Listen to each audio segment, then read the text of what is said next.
you go. Hey, Karen. Hey, Paul. I like to see Paul. You wearing a Yankee hat there? No, this is Yeah.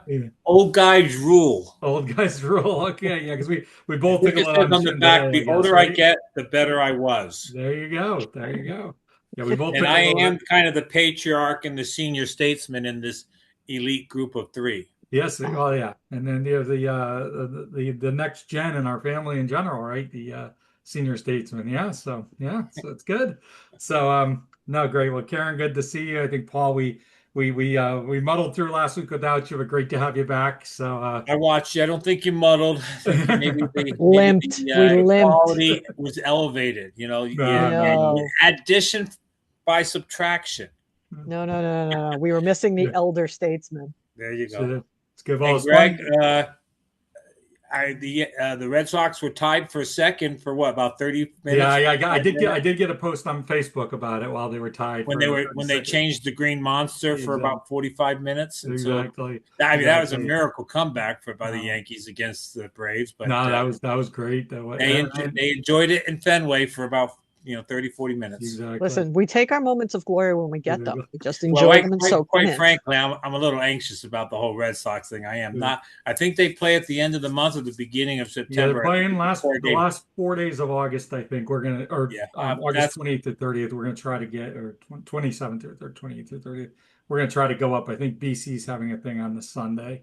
They were gonna try to maybe go down there, or I'm a little anxious about that series. So I think the Reds. So obviously in baseball, the beauty of baseball, right? Everything that goes up has to come down. It's almost like the thunderstorm after the heat wave, right? So right. the last 2 days have been very humbling. I think today especially, and they go into the eighth inning. Whitlock and Chapman each give up a run, but this is where maybe because now that Rushman's going to probably play Tuesday night, it looks like. So he's for whatever reason, I just haven't followed him that much in his career, and seems like he could play a little bit of a leader role as much as obviously he's going to be a significant upgrade offensively for them. So Well, we'll see how that my layer brain's comes in. going vapor lock. We got Garcia. Yep, He's made some great plays, and then yep, our little rookie shortstop. How come his name's forget? yeah, Lombard, right? Yeah, Lombard. um, um, I, his defense. I mean, he made a play in the hole the other night, backhanded, looked like an old Jeter played, and he got the guy by 3 steps. It wasn't even close. His arm strength was ridiculous. He's a tremendous prospect. Him and Red Sox have a guy Arias. I think Arias is still young. Lombard's I think a little older than Arias is And 20. Jones is actually starting to play a little Yeah, better for the he's Yankees. huge. I was watching this Yeah, weekend. how do you have two guys that are Yeah, 6'7" on a major exactly. league roster? Yeah, That's just yeah, no, definitely. unbelievable. But Well, anyway, I think this will say a lot about the Red Sox. Is 4 games in Toronto, and they go to Pittsburgh, which frankly is not an easy team these days. no. See if they can get something going a little bit versus flattening out. So it'll be a big week coming up. But I mean, I think yeah, frankly, we're probably heading towards that 4-5 series again, maybe in Yankee Stadium again. Hopefully, when Red Sox bring a little better starting pitching along this time, we'll see how it goes. So yeah. And I did miss you last week, and so again, Karen, I'm sorry about this one. But are all the GMs in the NBA just like saying, "Oh, go ahead, Philadelphia, win the Yeah, thing"? exactly. No, I mean, exactly. what is Brad Stevens doing? I mean, I don't No. even know what the exit strategy is for the Celtics right now. You know what it's like? It's like he was in Ghostbusters that he turned the grid off and allowed it all to happen. Yeah, it's like he goes, yeah, Karen. I don't know if you follow, but he traded Jaylen Brown down to the Sixers, which in and of That itself didn't seem that disastrous. But that gave LeBron James the excuse to join the Sixers, and I was like, holy crap, what did he create here? Oh my gosh, I don't So even I know actually, what actually I my, don't even my know what. LinkedIn article tomorrow is going to be on the hypocrisy of people saying he's chasing rings. It's like, aren't we all chasing rings? Right. I Aren't mean, we? that's just It's yeah, like, that's yeah. yeah. So all But good, but yeah, I'm a I yeah. Brad Stevens is not high on my list right now. no. Well, hopefully Red's he's like turning he's over on in his grave. three-dimensional chess. Ainge Yeah, is turning over. I mean, yeah, he just got played. Whatever the case is. Anyways, I yeah. No, digress. well, the issue might be, I think he thinks that maybe, again, the whole data analytics with Yeah, exactly. Brown, but I don't think he has thought about this one. This is the way it was going to go.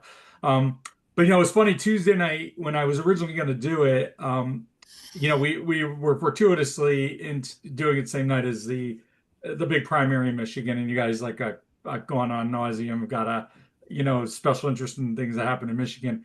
And I was looking for, how we could do it live, and there's ways to do it, but it's stretches our technology capabilities, right?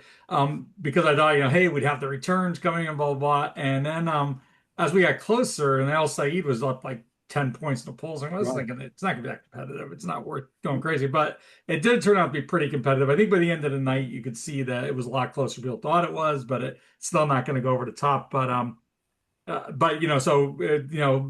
opportunity missed that wasn't going to make a big difference. It wasn't settled by the time we got off the air.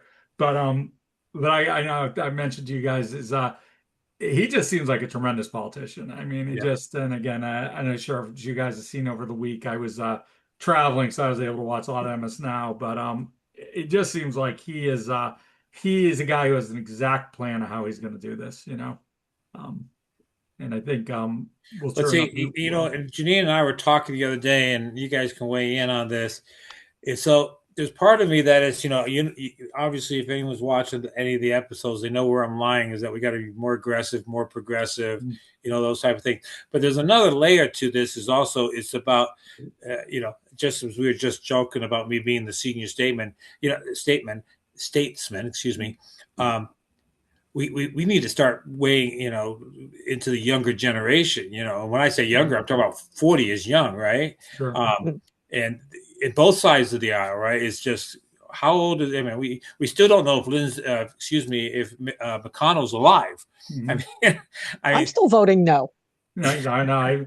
The proof they're giving you is only giving you more indication he's dead. Right. Yeah. Still What waiting was for that weekend at Bernie's. Yeah, That exactly. I was just going to say weekend. It's Yeah. exactly that. But it's not just progressiveness that's getting me, but just young minds. These guys that are articulate and bright, and and it's time for to turn over and get a new generation actively. And AOC, I think she started this. That this turn to the younger growth. So these folks that we're talking about, they're relatively to me, they're young people. And these folks that have been in the, I think, you watch all these documentaries about the Constitution, and probably the one piece we miss is putting, limits on just the legislature. Just, you can serve for X amount, because they didn't anticipate. They never thought these folks were going to be lifetime politicians. That just wasn't in the vision that they had. Well, also lifetime back then was 45. Well, true that. Yeah. So I mean, we all had a grandmother who lived to 103. So yeah, exactly.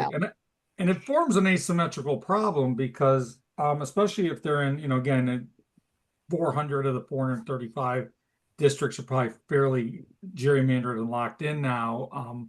Maybe not 400, maybe 350 anyway. And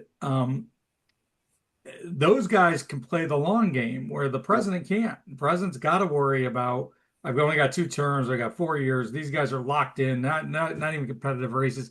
They could basically say or do whatever they think, and they're almost untouchable, which makes it even that much more complicated. Well, we go back to Mitch McConnell.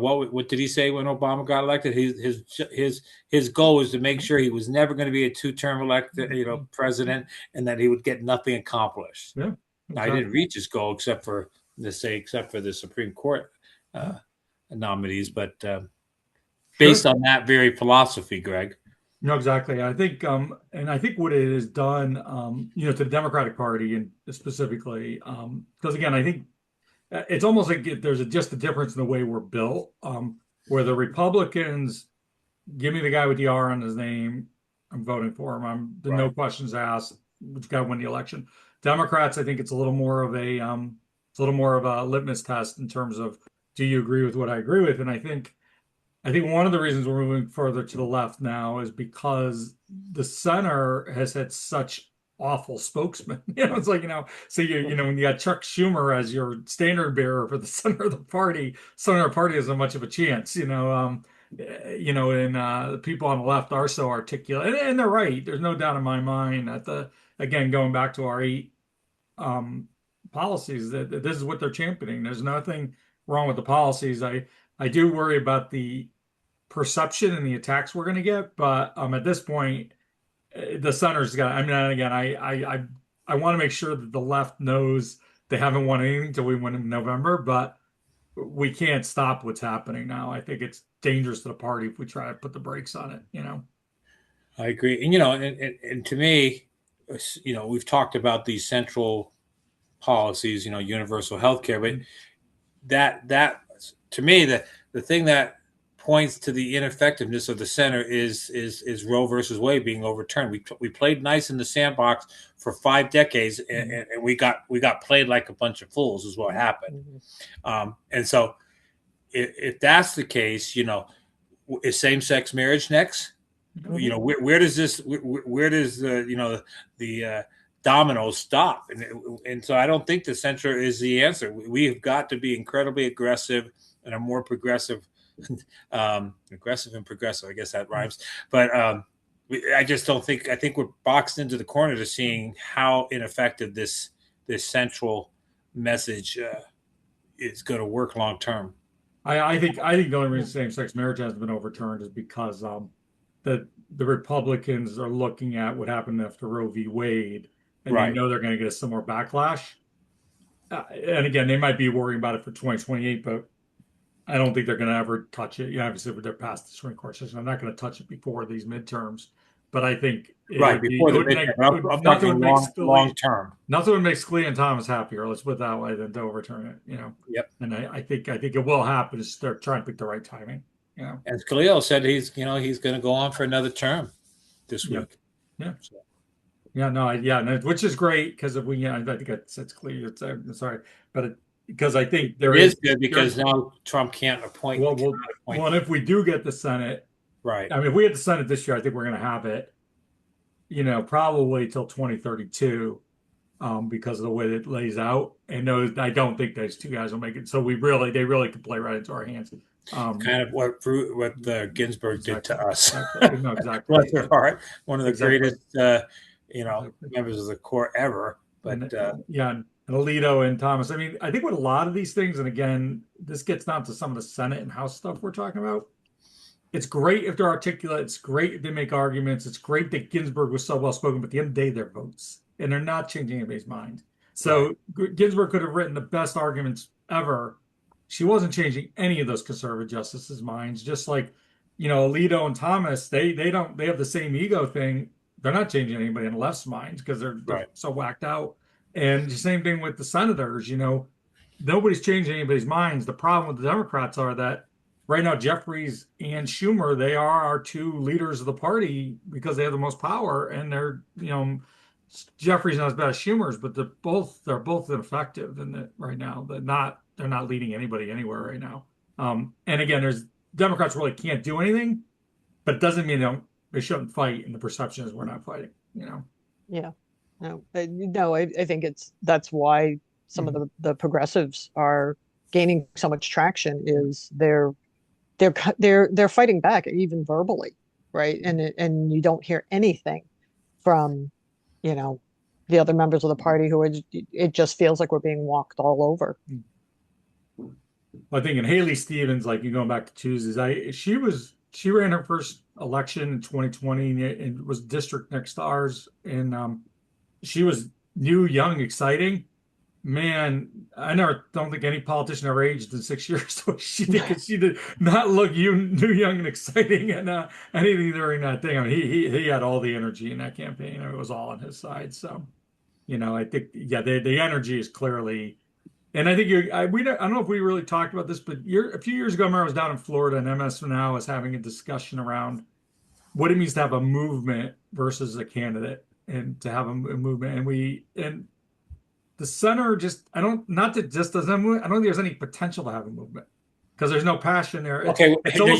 You need to pause here for a second. Yeah, so basically, my influence on you has garnered a result. It took me about a month to get you here, but you're coming on board, huh? Yeah, no, I mean, look, I think there's risk, but I think the risk equation has shifted over the last month. That I think the bigger risk now, because.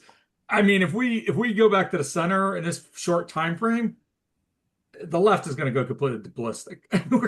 We will cause a splinter party at this point. The party will implode.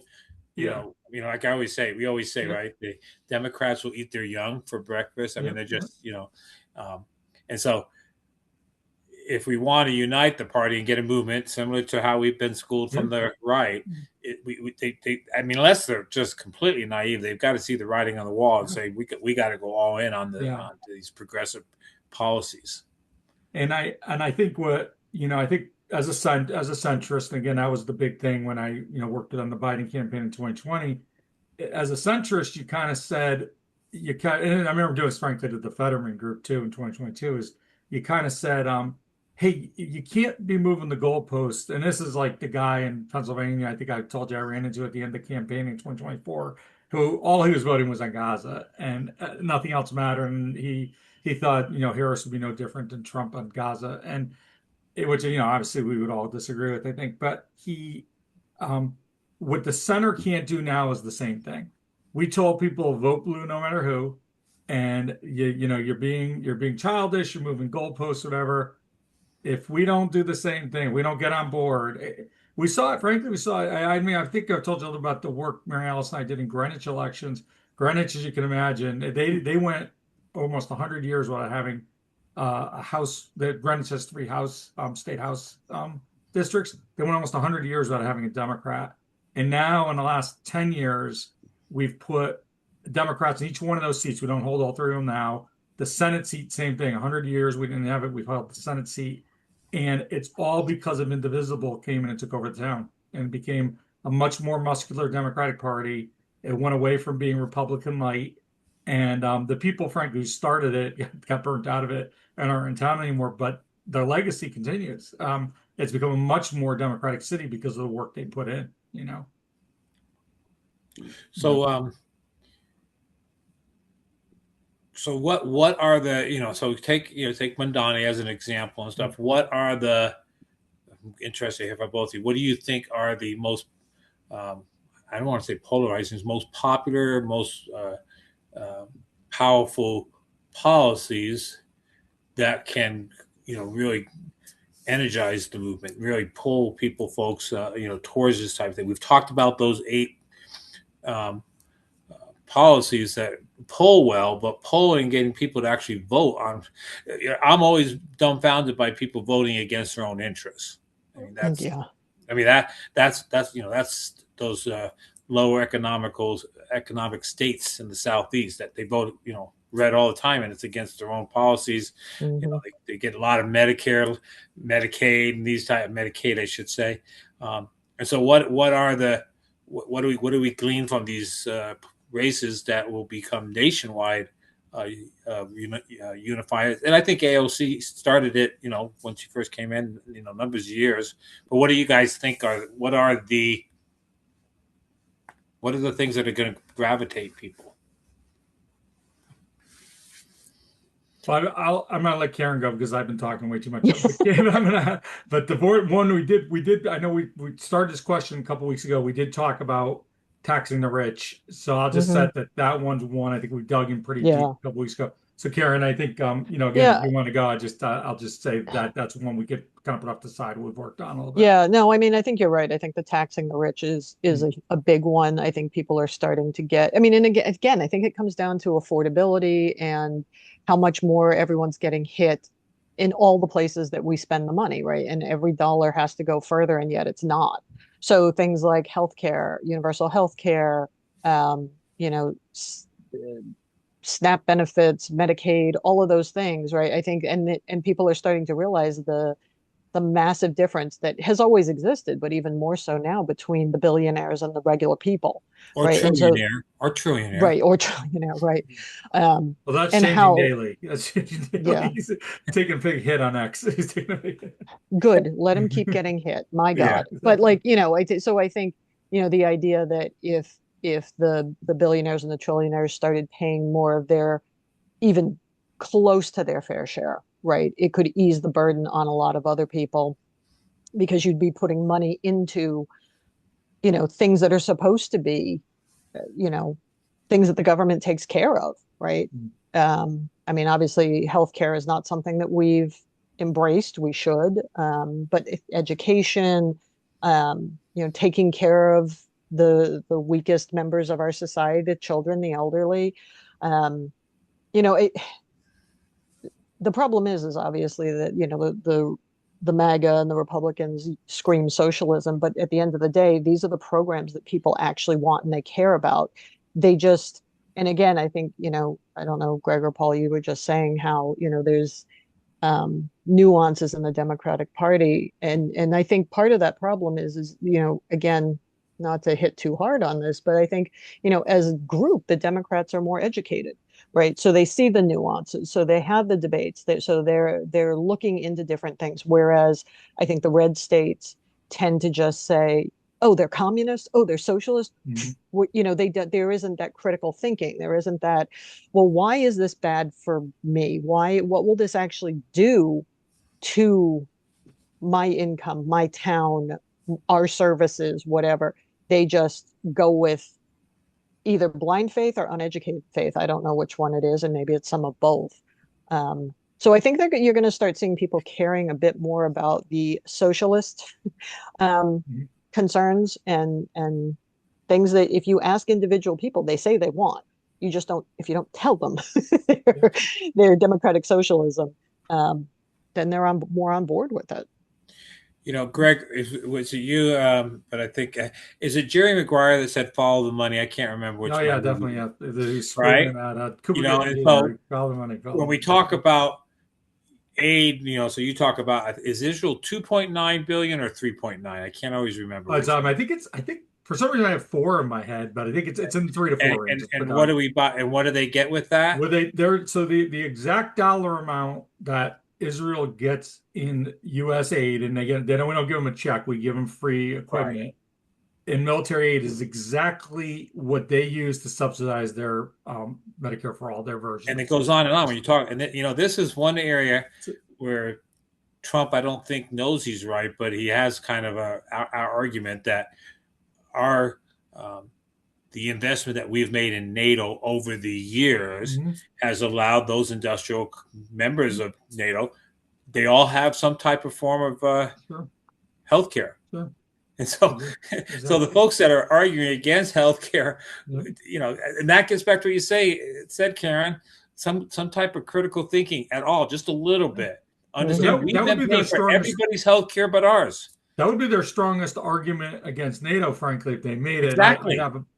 Hey, look at all these social programs they can have because we're funding NATO. Exactly. We should want those social programs. We should want, right. But they don't want those social programs. They want to give tax cuts is what they want. Well, don't call them social programs. We're not saying, but then we'll get them. Yeah, exactly. They just rebrand them. But no, I think I but also following the money. I think how much do the health insurance companies pour into campaigns and whatnot, because one of the biggest ripoffs in this country is health insurance, that you pay into it, and then they can decide whether something that's been approved by your doctor will be covered. No. That's not the point. It happened to me. Remember my missing tooth during those episodes when I was so self-conscious? They denied it. I got a $2,000 bill sitting now. Just this week I got that letter. Oh my God. Yeah, because Medicare doesn't do anything with dental or vision, right? Medicare. Well, they can. You can buy through. You can buy the supplement for it. So I bought it. It just didn't cover that. It didn't matter. It didn't cover it. Yeah. Well, your eyes and your teeth aren't part of your body. I don't know what you're talking about. Exactly. That vision and that dental. Yeah. And frankly, eating right is part of having good dental to eat right. Right. So one of the things El Said has done really well is he's built almost a trap into his argument. He's talking a lot about, he's tying the whole idea of the disparity in wealth to the money in our politics. So he's really going after money in our politics, and it worked out brilliantly for him because he was being attacked so viciously by AIPAC. So he was able to really tie in, and he got outspent like 10-1. And again, I think I might have told you guys this, having been in Michigan during that 2020 election. Nobody's going to convince me the money is that important because they just layer commercial on top of commercial on top of commercial. Because they have nothing more to do with it. The money becomes almost symbolic in a sense because they really can't do that much with.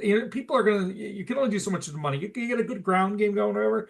but the money really starts to be like, we just got to spend this money. But they outspent him, I think 9-1, I think 80 million to 9 million out there. And I think what he honestly did was he turned it into his advantage. And again, these were Democratic voters. These weren't going to be the populace as a whole, but people started to almost look at the money as a negative. And that's brilliant, right? Because then you turn in Hmm. your biggest weakness into your strength. And then he tied that into corruption, tied it back to Trump. And then he's tying all that back into, his other theme. He's almost got a chant of Medicare for all. So he's done this job of triangulating it in a sense that's saying, them not paying taxes, allowing them to put money into things they're keeping and he's built a model there that I think is very replicable. But again, the way he does it is just brilliant. But I think that ties together probably about four of the things we're talking about, right? So then our list all together in one swoop. And I think in the last one that I get is I'm going to mispronounce the name, Tellerico. Yeah, Tellerico. Yeah. But what he's doing is doing a great job. First of all, they attacked the masculinity thing, which was just asinine. Yeah, they gave up on it, I think, because it was so ridiculous. Yeah, but his whole piece of tying, and this speaks back to Karen's point earlier, tying true Christianity, those policies that you mentioned, Karen, is like taking care of the poor, taking care of our weakest, those type of things. Where the Christian nationalists, are off on. I actually don't know what their doctrine is or what their philosophy is, but he's doing a brilliant job of just he pounds that constant about these are policies that are more aligned with Christ and ancient Christians and who shares their tables with the immigrant and these type of things. He's really, and I think we continue to pound that real Christian philosophies or principles. Well, I think, yeah. I mean, I think markets. Yeah, I'm sorry. Go ahead. Well, I think that MAGA and the Christian nationalists have really given religion a bad name, and I think we're all recovering religious folks here. So we've all been burnt by our various churches and religions and whatever, but I think that a way to try to get some of the people who truly are Christians and trying to thinking the right way is to start to show them that religion doesn't have to be weaponized, right? Religion at its core is about loving your neighbor as yourself, taking care of each other, doing good to onto others, all of that stuff. Like it's there's nothing wrong with those messages. I mean, those are the foundations of almost all the religions, right? They just call them different things. They have different higher beings. It's different rituals and routines. But at the end of the day, that's what religion is supposed to be about, no matter who it is. So, I like the fact that someone is talking about Christianity as Christianity and not this bastardization that the Christian nationalists have turned it into, because the same way I was saying, like, it was the 250th anniversary, and I was like, ew, I don't want to be considered, patriotic. I also, get nervous about talking about what my religious beliefs are, my spirituality, because I don't want someone to think, oh, you're one of those people that believe in Jesus. It's like, it's easier to just not even have the conversation. Don't open yourself up to that, because you don't want people to jump to those conclusions. But I think you can lean into it, Karen. I think yes. you can.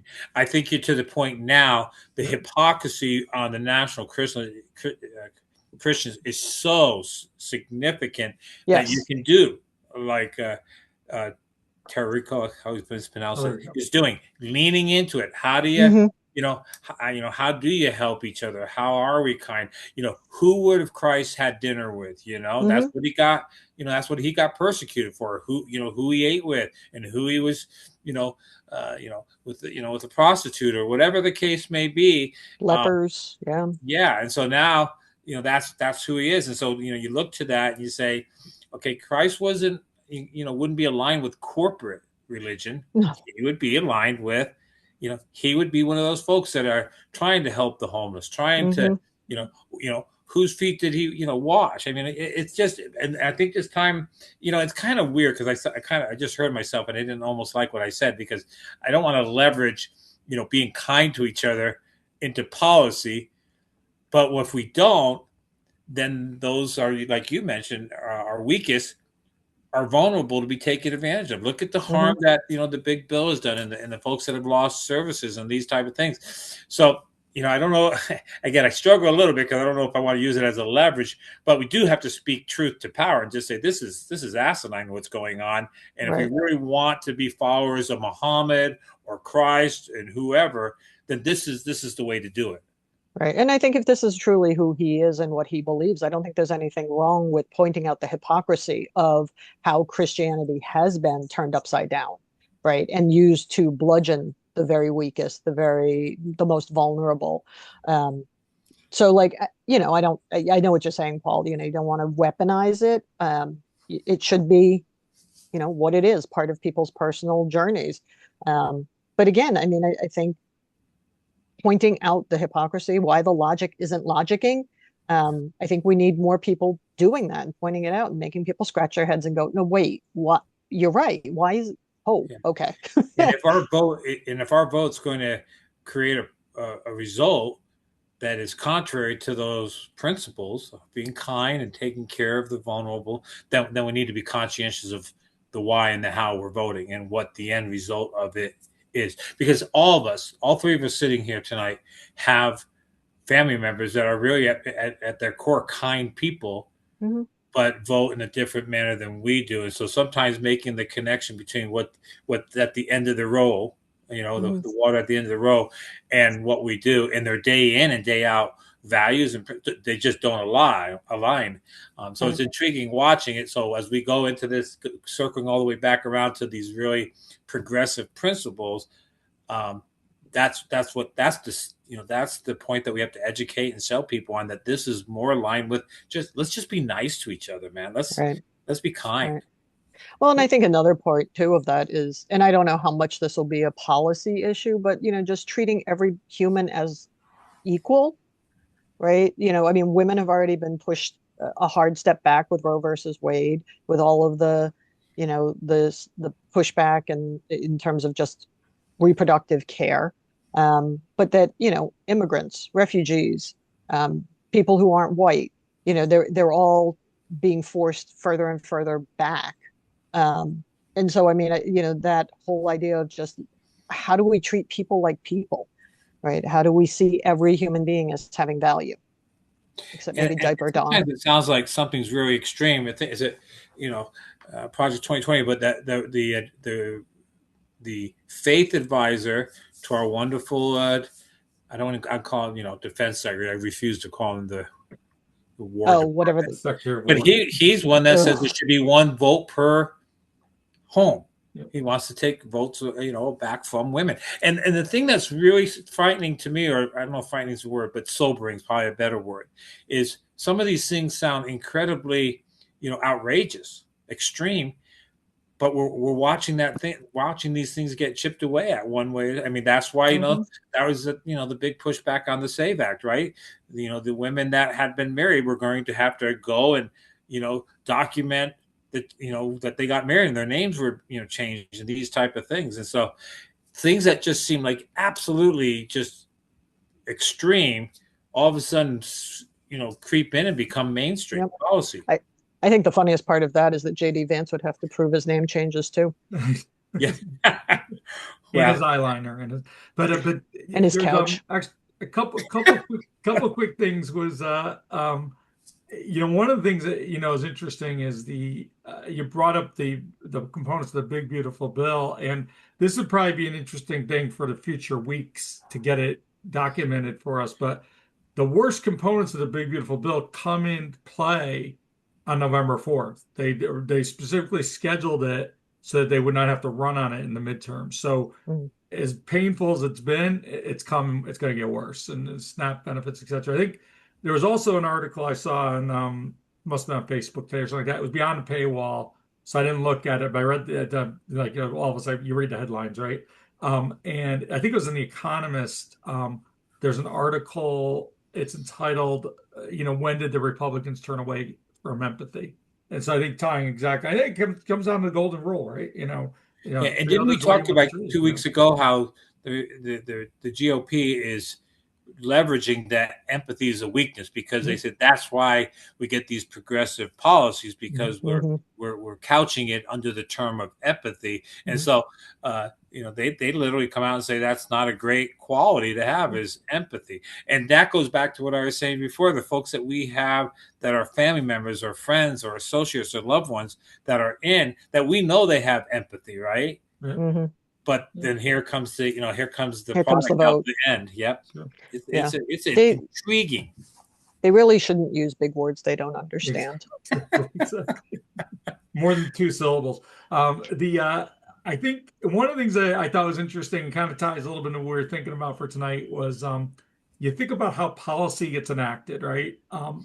And one of the, and I brought up a little bit about the Larry David kind of going a little on the Susan B. Anthony, but you think about one of the incredible movements of our of our country's history before our time, but was the suffrage movement. And what I found, and again, I probably learned about this much later than I should have in life, but prohibition comes because of the suffrage movement, because women realize. You think about the the political will to create prohibition. I mean, it's just amazing. And think about, I mean, we were about to hit the roaring 20s and everything. No, to do that is just absolutely amazing. But a big part of it was that women recognized that a big part of domestic violence, etc., was driven by alcohol. And and obviously it didn't last forever, and the depression had part to do with that. But it's an amazing kind of teaching point in terms of what I think they created, and that I just assume in 1920 or it must seem as insurmountable as it seems like it would be today. I'm sure there was plenty of alcoholics in the early 1900s. Not much else to do, right? So so I think there is a model there, and again with what I think a part of all the empathy model, I think, just brings in the idea of women's rights, because obviously it's something we associate, I think, rightly more on the woman's side, and it'd be interesting to see how again, I think Democrats have had a bad luck running women on a national level, but where do women play into these campaign cycles are so critical that we're coming into, and how do they put their stamp of empathy, do the right thing, etc., on our politics. Well, and the thing that's so interesting to me, and focusing, let's just focus on women's right, is how recent it is. Woman couldn't get a mortgage. I mentioned about grandma. Somehow my dad says he doesn't know how she got the mortgage on the house on Harkness Drive. Woman couldn't get a credit card. And I kind of chuckle a little bit when folks talk about divorce rates now compared to, let's say the 50s or the 60s. Well, what was a woman going to do? They had no resource. They couldn't buy a house. They couldn't get a credit card. Couldn't get a loan for a car. They probably couldn't hire an attorney for that matter. And this is this is just a smidge over. Well, it's my lifetime. It's during my lifetime. It's incredibly recent, the very things you're talking about. So, suffrage, getting the women's vote, was just over 100 years ago, but it didn't move the needle all that much for another 50 plus years. And that's very, very recent. And so, taking that position and trying to empower even more women's rights, even more, is significant and important. And like you said, I don't know, I heard Hillary say not too long ago that she doesn't believe the United States is ready for a woman president. No. I mean, it's just sad. Maybe she should have told us that in 2016. Right? Yeah. Well, I really think I think that was the window. No, sure, definitely. That was, and then it would have been different historically, but that's put us back significantly, right? So it might take another 50 years to recover from that particular loss. Sure. Yeah. And I don't. I wish that this country was ready for a female president, but they elected a pedophile twice rather than elect a competent, educated woman twice. Like, you've got to be kidding me. Well, I do think, getting back to the original discussion, I think we're at a sort of a pivot point right now with the Democratic Party, and I do think the DSA movement is either going to, if it doesn't do well in November in the party, as like I said, I think we're there. It's not even what I was talking a few weeks ago about the discussion. Well, discussion happened really fast through the primary process, and we're there. And if if if it doesn't work out well, it's going to be the argument the center's made all along. Electability is going to be strengthened. So that becomes an issue. But if we do win the House, win the Senate, and there could be all sorts of subtle arguments. Well, you got to go district to district. Say, bullshit. It worked, and we got to lean into it more. Again, I just happened to look at Kalshi. I was looking up the Wisconsin odds, but right now AOC is given 17% odds of Newsom getting Democratic nomination, 15% to AOC. And I always believe with the betting markets is people can say whatever they want to say. They bet what they think. You know what I mean? They bet what they believe, I should say. That's they put their money there. And I think that might be a midpoint between how the far left does in November. But if the far left wins in November, if Democrats win in November now, the far left wins. I don't think to me, it doesn't matter. And if that happens, the mantle gets grabbed by the far left for 2028. And I don't think you can really deny the fact that we're going to try at the presidential level. And I think AOC becomes extremely well positioned at that point versus any other far left candidate to run at that point. I don't see somebody like El Said, again, I think that's a lot, and he's our junior senator. I think she's really well positioned if we do well in November to be the candidate. And there's a lot of thorny angles there, but you think about it logically, it's where we're going to be heading. I worry that she would just not be successful, and it's just another example of losing the presidency to a candidate who is obviously well qualified and well educated. Because the most obvious thing is she's a woman. Not a white woman comes pretty close to that. Pretty close second. Sure. Do I love the thought of another white man in the office? No, but would I rather almost any Democrat than another Republican? Yeah. So it's in the spirit of getting close to the end and just making it kind of icky. How do we bring me uncomfortable? How do you dip your toe into this MAGA phenomena? Yeah. What are the levers that get pulled? What do we need? What levers does the left have to pull to make it so it's it is every Democrat's all in. We're going to vote, and then we hit and I think we talked about it at the beginning. We got to hit those policies that are really and like Karin said, which is a really uphill battle. Educate these folks. Say, look, these are things that are going to make your life, better. You go back. Goodness, almost 100 years now. You go back to FDR, and the very things that a lot of conservatives love, Social Security, Medicare, all these things came from FDR. One of the more, they called him a socialist long before you and I were a twinkle in our mom's eyes. And so I just want to see how that movement progresses. And I think you just nailed it, Greg. The next, couple of months, we'll find out if it can happen. If it's almost a binary proposition. Yeah. It's almost like it's going to have to be refined. But I tell you, the thing is, the reason why you think about the corner we're going to turn if we're successful in November is the kids just don't give a crap. You talked about electability and stuff. They're like, if they believe in something, they're going to vote for it. And you can argue with them 8 ways to 0 that it's not going to work electorally. Part of it is, it's funny when the Patriots were on their run back 20, let's say about 15, 20 years ago at this point. And it was really the first layer, the first few. And they'd go into some of these postseasons, Ty Law, Hall of Fame corner would be out for the season. And these people in Boston, they'd be doing the every man on the street. And they'd be like, oh, we're going to win a Super Bowl. And people are like, yeah, but you're missing Ty Law. And I'm like, I don't care, we're winning a Super Bowl. and they won a Super Bowl. So it almost becomes a belief system that I don't care. Logic is out the window. We're gonna Yeah. go, and it's almost the kind of feeling I have is that they're trying to be logical about this now. I think is just going to get in the way of the momentum. It's like well, you just said yeah, it is about the momentum, yeah, right? Riding it out and trying to facilitate it and leverage it as much as you possibly can. And every win, now I'm gonna quote your book. This gets back to the fly pen and good to great.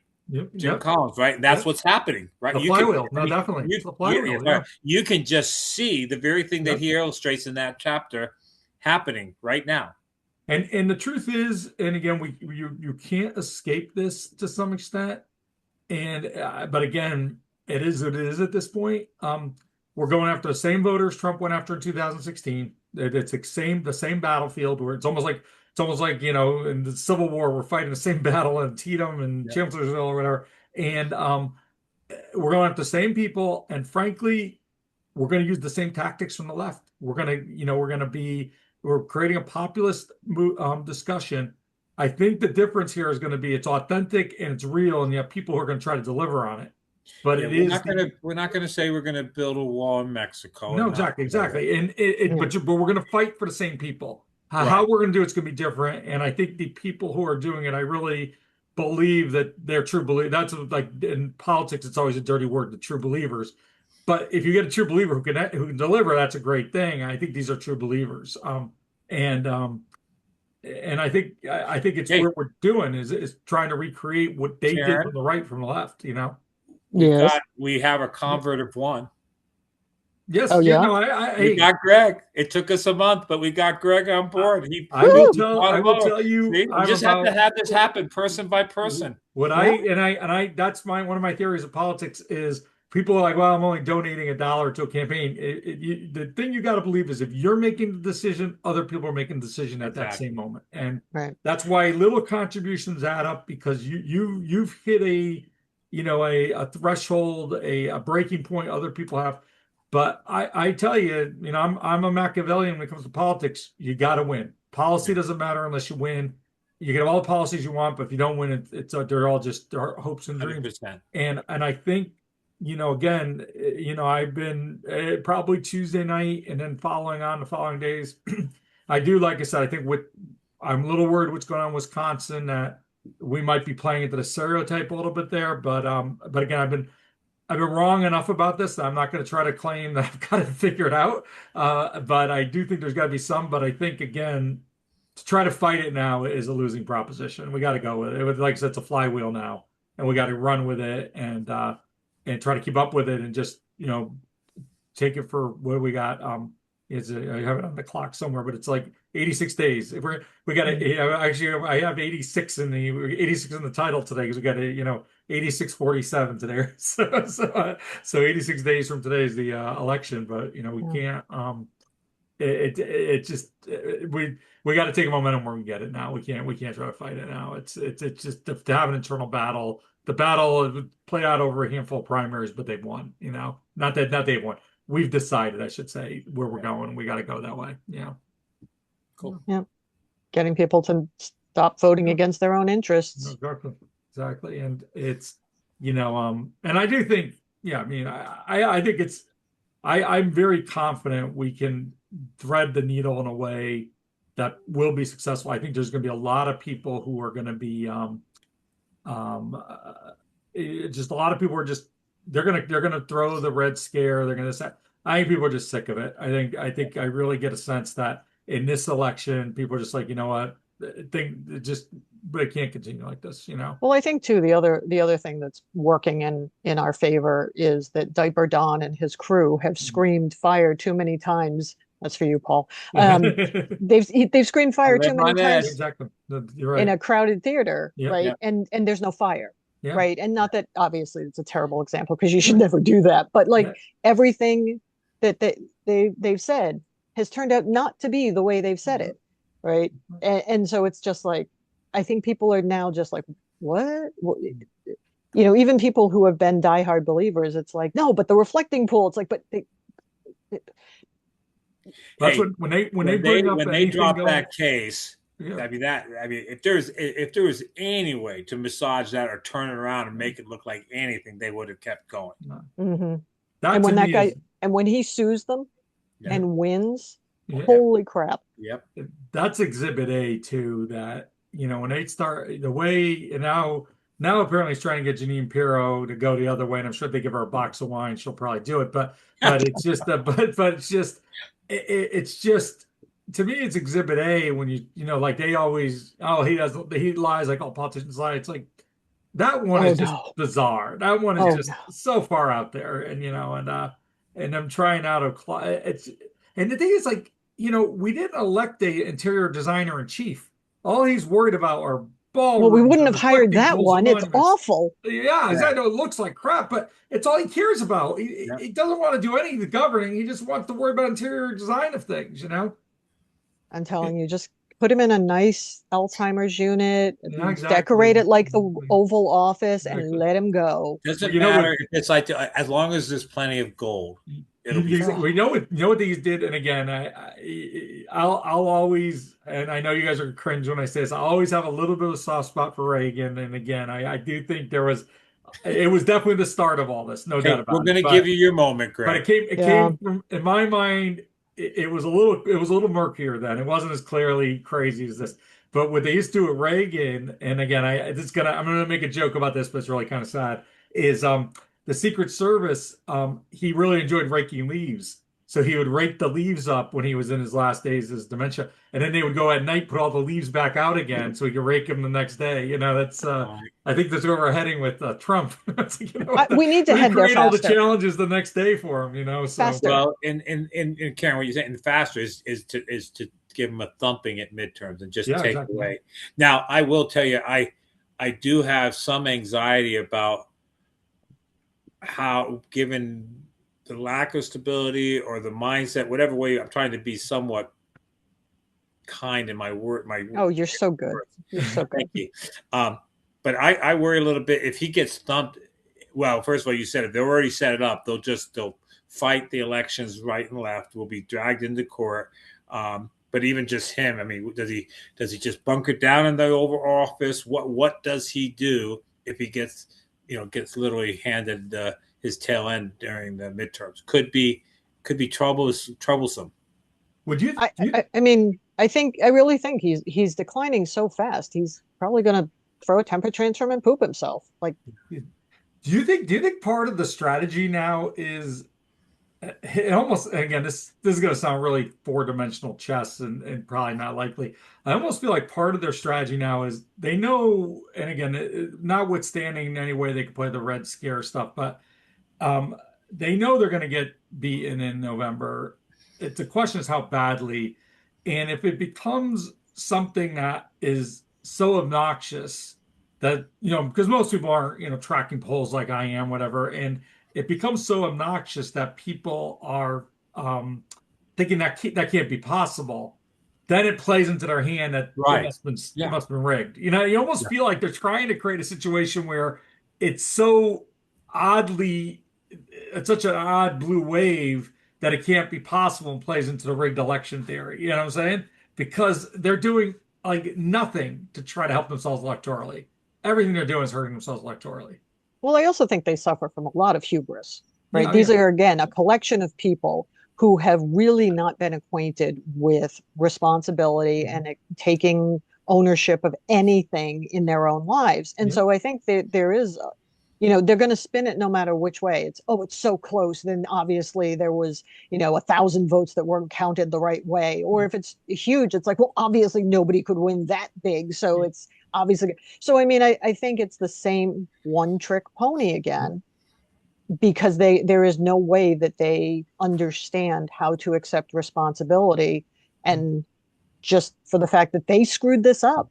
They screwed this up so hard by trying to take from everybody, forgetting that the little people are the ones that are technically in charge. We're not doing a great job of it either, but Bug's life. Sure. You Yeah, know, definitely. the ants outnumber the grasshoppers. We just have to mobilize and organize better. You're coming out with your A game and your movie references this week. Yeah. But I did have follow the money. Show me That's the very, money. You did. that's You awesome. did. Yep. Yeah. That's awesome. Well, we this was a good setup for the next 86 days. Now, I think I got some. I think we got some ideas how we want to play this out as we go over the next 12 weeks. But really appreciate it, guys. Great conversation. Look forward to next week. And but you guys have a great week. You Thanks. too. Bye-bye. Yeah.